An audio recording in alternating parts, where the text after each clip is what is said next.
多县马球队，他们身着扛马古玉与当代国际马球元素交融的盛装，手持传承1000年的木质球杖，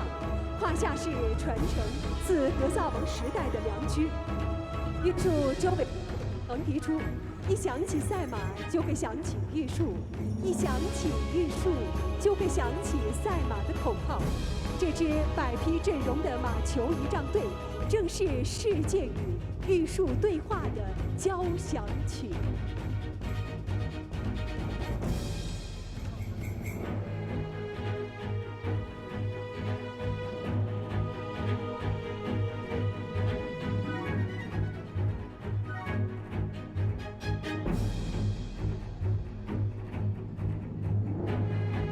此刻，正在向我们策马而来的是玉树第一支马球队——琛多县马球队。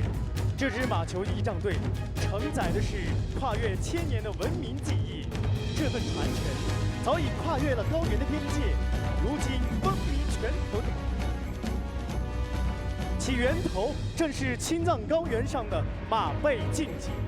从玉树的加唐草原到英国伦敦的马球场，从取马来的格萨尔赛马宝座到阿根廷潘帕斯草原的赛场，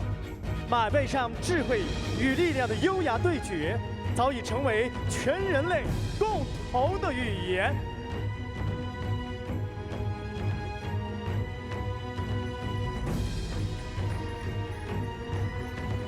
1200年前，